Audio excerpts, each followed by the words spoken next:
Welcome to Willits Branch Library, third video in a series, Obtainable Sustainable. First of all, I wanted to remind you that we have a collection of books about living sustainable. So stop by and check that out and see if there's any books here from gardening to recycling and everything in between that might be helpful to you. So we have something special for you in this video. This month we are talking about composting. Composting is an important part of saving the environment. As we talked about in the Trash Talk video, we talked about how food waste cannot be thrown away in our landfills. And so one way to deal with that is to put it in a compost pile.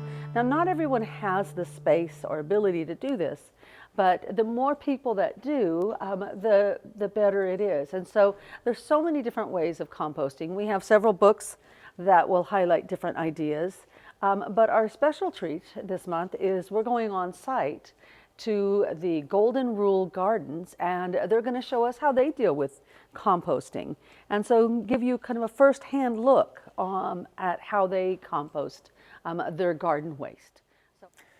Hello, my name is Will. I work at the Willits Library, and we're on a little field trip today to the Golden Rule Gardens Buttercup field. We'll be talking to Keith about a compost operation here at the Buttercup field. Hello, Keith. Hello, everybody and our viewers. We're here at the Golden Rule Gardens, and Keith is going to tell us about the compost operation here in the Buttercup field. This is the smaller field of the Golden Rule Gardens. That's correct. There's a bigger field up there that grows a wide variety of crops, and we kind of specialize in salad greens and a few other various nuanced crops down in this field, and the flowers. In addition to the composting. Yeah, and kind of, so this is called the Buttercup field, and we set this field up as a compost demonstration site to try and really gain knowledge and practical ways of building a bunch of different compost piles, and then using this garden over here as a test garden to see how they work, what doesn't work, what's the best compost, what's kind of, just mediocre but it's fast. We'd like to always think of, there's different spectrums with composting.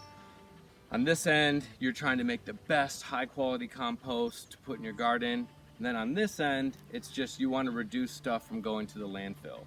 And then there's everything in between, and we've done all of that down here in this compost yard. What are all the ingredients? Yeah, so just like the garden, there's different cycles throughout the season where things are abundant.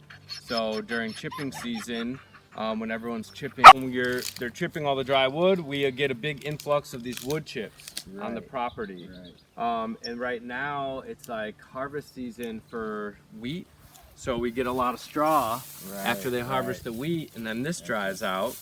And then during the fall, if you can see back there, in the winter, I go harvest the leaves just from the road. I don't like to take from under the oak trees. I feel like that's their nutrition. But on the road here, I'll rake up these leaves. And then always here, because we're so blessed with the therapeutic riding program, we always have a surplus of manure. So that is something that is very, very, the key component to our compost operation is having that influx of manure at all times and the access to it. And do you also use the kitchen scraps from the dining hall? So actually, we don't use those because the variability of what gets put in there. And since this is a small operation where we don't use a tractor and we turn all the piles by hand, we have a big emphasis on using human power instead of machines down in this field as part of the demonstration to say, hey, a couple people with some help from friends can really make a big, beautiful garden and compost yard and grow healthy food, and you don't necessarily need to rely fully on fossil fuels to get it done. So we used to compost the kitchen scraps from the dining hall, and we don't anymore. We just compost our household scraps, which is about 5 5-gallon buckets per week. believe it or not. Yeah, and that adds a lot anyway. Yeah, we figured out a few things along the way. what to say, yes, we can accept that, and what to say, no, we don't want that in the yard. Every pile's different, depending on what time of the year it is, but horse manure is always a basis for our piles. Food scraps is always pretty much in there every week, and then waste from the garden. High turnover crops, so like we'll sow a bed of lettuce, we'll get 2 cuttings out of it, and then we'll harvest it out and bring it to the compost yard.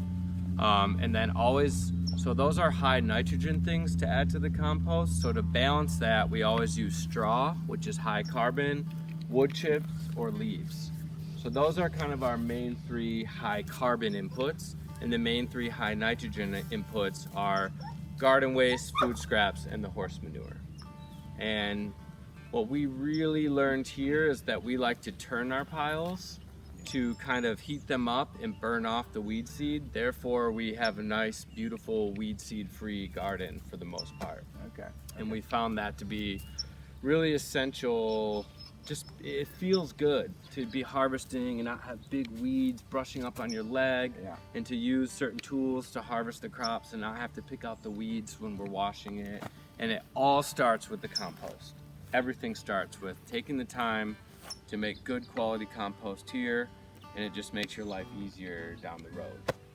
Kind of what we've been doing, this new thing, is I built these cages. We used to turn these piles without a cage, and then you kind of have to shape them and pull them out, build them up, pull them out so they don't collapse. Right. And then I just realized, you know, with this wire mesh and this 6-inch concrete mesh on the inside, basically we would just take this cage off, put it here, and as you can see, it holds its shape once you take it off, and then you just would turn all that material into the cage. Gotcha. And we like this system so much, we ended up building a bigger one, as you can see, because it holds a lot more. Right. So it's a quick setup. Just pull up the cage, move it over, and put it down. And in here, in a lot of Mendocino County, there's bindweed. Yeah. Field bindweed. So what we realized, once again, to keep the compost clean from the bindweed, because this will grow up in your pile and spread all into it. And then if you put it in your garden, you're basically putting the bindweed in your garden. We found these breathable, this breathable fabric. So we put this down, it suppresses the bindweed, and then it actually makes it nice when you're getting to the end of the pile. You can just fold it up like a sheet and then get the rest of it in the wheelbarrow and then go sift it. Excellent. Yeah, and this is kind of some almost finished product right here. And what we do here in the buttercup field is we add worms from my worm bin to every pile when it's in a certain stage of decomposition. So as you can see, Worms. I don't know if you want to bring the camera closer. There's the worms. But yeah, they're Okay, so in there. you're adding those in to help break it down. Yeah, they help with the decomposition process. Excellent. And honestly, after years of adding them in, they kind of just find the piles at this point. We don't necessarily have to inoculate them with the worms anymore. Okay. And what do you feed the worms over at the worm bins? Yeah, so actually, instead of feeding them raw manure or food scraps, we actually feed them uncured compost. So we'll turn a pile 2 or 3 times until it gets to about that stage, and then we'll just go feed that to the worms. Just to keep them going. Yeah, really like the worm castings. We think it delivers a high quality compost. Like I was saying earlier, there's really good compost and just keeping things out of the landfill. The really good compost all goes through the worms down here. We have our Johnson Sioux bioreactors. We had a soil microbiologist come and do a workshop, and he kind of figured out this way of composting using this concrete wire mesh once again to hold it in place, using the fabric so it stays dark, so it stays moist, and then you put these big tubes in it and then fill up your pile. And essentially he just figured out with the right moisture and the right airflow, you get the best quality compost. And he also recommends adding worms to it. And are the tubes for water? No, the tubes are to just, it's actually big PVC pipe, and then you take them out. Oh, So for then, air. yeah, for air, the airflow. He figured out if you get a foot of air penetration around the pile, that pretty much creates these quorums of microorganisms where they start teaming up and they're able to do things that otherwise they're not able to do on their own. Yeah, you put 5 of these in here. Oh, they're perforated too. Huh? Yeah, and then actually, you know, I have a pallet at the bottom of these with 5 holes in it, spaced 1 foot apart. So I just put it in the pallet to keep it in place. Then you build the pile around it. Then you take these out because PVC is a really gross material. And then there's cylinders going down all throughout here. And the smaller black pipe, does that feed? This is my irrigation. So that adds the water. Yeah, so I Okay. have little sprayers in each one, and I just come here once a week and just turn it on.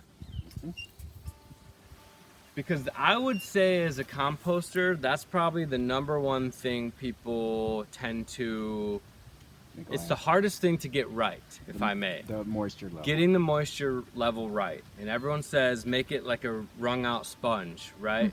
Okay, well, how do you do that? So my recommendation is like if you have straw or wood chips, soaking it in a wheelbarrow overnight or a bathtub. We used to have a lot of bathtubs down here. And also at the end of the day, if you have access to water, I don't really recommend this, but you could always just build your pile and put a little sprinkler on top of it and let it run for 8 hours. You are wasting water that way, but it will saturate your pile eventually. But I really highly recommend soaking things at night and using the material when it's moist. For instance, when I harvest out my lettuce beds in the garden, we do it on Thursday because we build compost every Friday morning. So it sits for literally half a day and it still has all that moisture in it. The horse manure doesn't sit for longer than a week because when it's fresh horse manure, it's still moist. If horse manure sits for longer than a week, I'm sure half the people in this county know that, it just dries out and it is so hard to rehydrate. So in your compost, you'll have all these dried pieces. Right. And you want your pile to be moist because that's the way that the microorganisms move through the pile. It's like a subway system. So crucial. And I feel like that's a lot of time people say, my pile's not heating up, it's not doing what I want it to do. I always say, well, how's the moisture? And really the worms help mitigate that too. If it's a little bit too wet, the worms have a tendency to still deal with that material and it doesn't bother them as much as it would other aerobic microorganisms. You talked about burning off the weeds in the compost. Are you ever concerned about like starting a fire with the compost? Or? I'm personally not because of the size of our piles. If you notice, most of them are about only 4 feet high.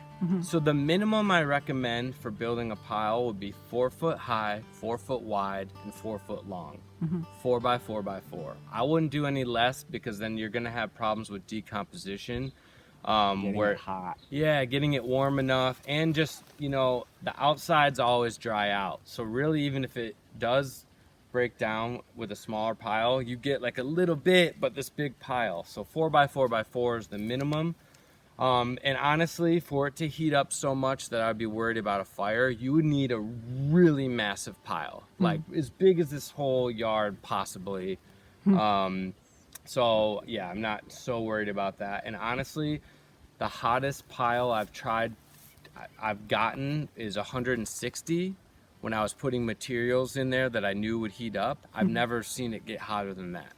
And you're kind of still in the safe zone. And if we want to talk about quality compost, but still being able to burn off the weed seeds, I recommend the temperatures between 132 degrees and 140.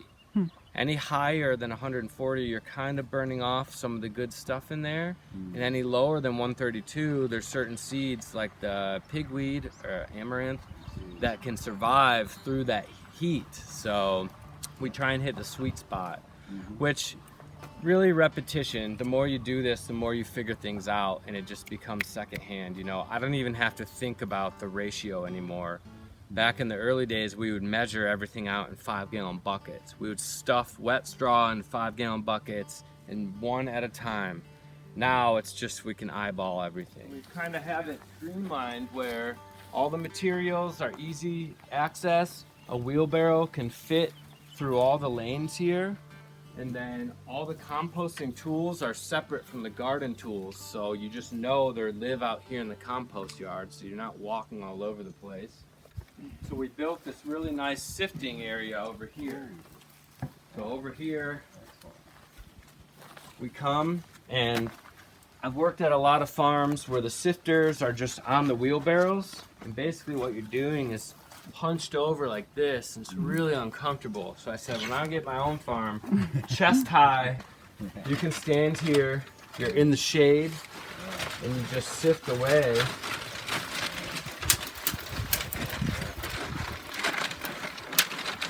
This is through a 1/2-inch screen, and I recommend that if it's going to your garden. And if you're making your own potting soil, I recommend the 1/4-inch screen, which we have over here. And you'll notice that I built these sifters so the wheelbarrow can just fit right under, and you can take it out. And yeah, so here's the finished product of what I just sifted here. Yep. Super nice. And Kind of holds its shape, but then can get broken back up. that will go when you're going to replant a bed. That'll go in. Yeah, I'm planting. Right before you guys got here, I prepped 2 beds. I'm gonna sow beets. And you won't have to buy fertilizers because you've got this compost. Excuse me. Yeah, I forgot to say that earlier. That was the big part of the experiment with the garden and the compost was, can you not buy even organic mineral fertilizers or any type of fertilizer, period, the end, and just build good quality compost and sustain a high variety, high turnover vegetable garden? So as of now, the answer is yes. We've been doing this for 5 years, and the garden is still thriving, and we get soil tests every spring, and all of our numbers are going up in terms of organic matter, potassium, calcium. Everything that was small is going up, and everything that there was too much is kind of coming back down and balancing, and it's all because of the compost and certain other farming methods that we choose to do. That's one of my favorite things to share. Making your own potting soil. It's kind of a time sink. It takes longer than just buying a bag, right? But you know, you're becoming more self-sufficient and trying to close the loop in that process. Yeah. So and you're not buying a bunch of plastic bags. Exactly. Yeah. And you know, on those big trucks, there's usually, it's just a lot of junk. Yeah. So for the potting soil, that would be used for starting seeds. Yeah, we start all our own seeds here. So into small plants. Yep. That transplant. Correct. Yep. And quickly, the ratio for that is just 2 parts sifted leaves that have sat for a year, 2 parts sifted compost, and 2 parts old potting soil that we just reuse. Okay. So already made. Okay. So this is our potting soil. That was used. Yeah, that was already used, and you can, and saved. Yeah, so we just save it, and all that gets sifted through the 1/4-inch screen. Cool. Well, thank you so much. Hey, you're so welcome. Keith invites your questions regarding composting, and to learn more about the Golden Rule Gardens and CSA, contact Keith at keithmichalak@gmail.com.